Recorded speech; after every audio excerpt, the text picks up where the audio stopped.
We really try to bring you stories you're not going to see anywhere else. That's easy because there are a lot of stories you're not going to see anywhere else. Everything's been blacked out and censored. Here's a big one. In just the past 2 weeks, massive protests against vax mandates have broken out all over the world in a lot of different places. Huge demonstrations. Here's a sampling.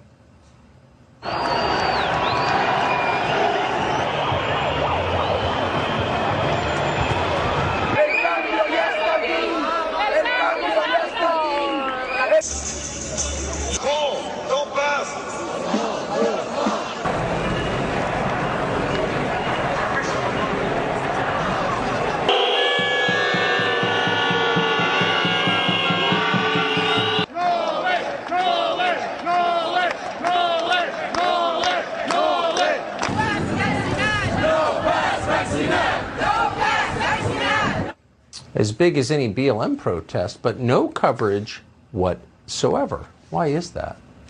Eva Vlaardingerbroek is a Dutch legal philosopher. She joins us tonight from overseas. Eva, thanks so much for coming on. So you're getting the sense in the United States that everyone's in favor of vax mandates, and then you see coverage like that and you realize there's a global movement against it. Is that fair to say? Absolutely. There is a massive movement going on in Europe right now of tons of people, hundreds of thousands, millions of people actually, who are very much aware of what's at stake here. These people are aware of the fact that our constitutional rights are being set aside without an end date, and that we're heading towards a new system, a tyrannical regime of mass surveillance and control. And this is not just a hunch. This is all part of a bigger plan. This is something people who are watching right now can actually go and look up. What's very important for the American audience to know is that we've had this digital COVID pass in place in Europe, which is basically like a QR code on your phone that grants you access to everyday life, like to bars, restaurants, etc. It's completely bind to your vax status.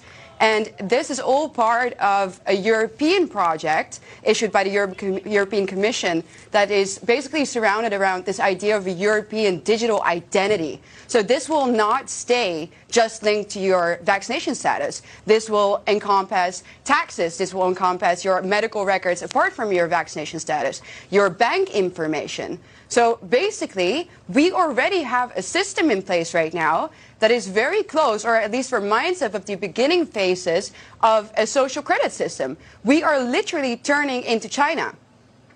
If this were linked to digital currency, and presumably paper currencies on the way out, then the average person would be utterly controlled by the government. And the government could just turn off your ability to buy anything, your ability to go anywhere. I mean, at that point, you really are a slave to a supposedly democratic government, are you not?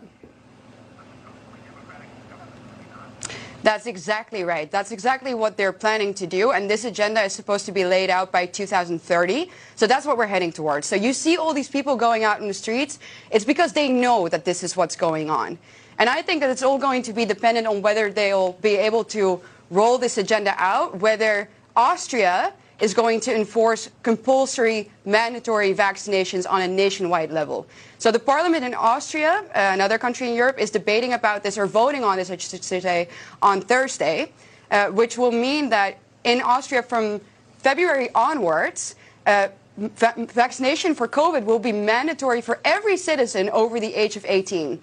If you don't get vaccinated, you will be having to pay massive fines, up to 15,000 euros a year, which, you know, basically your existence as an unvaccinated person will become illegal. So everybody will have this digital COVID pass. And I gotta say, Tucker, it would not be the first time in European history that tyranny is born in Austria. So what will happen on Thursday in Austria is going to be a landmark case that will determine basically whether Europe is going to be part of the free West for much longer.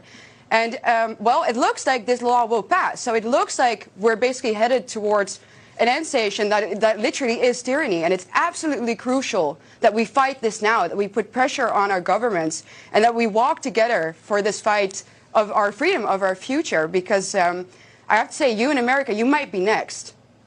I don't think there's any question. And unfortunately, our main weakness is our ignorance of the rest of the world. And I speak for myself as well. Most Americans have no idea what's happening in the rest of the world, and we should know because it's our future.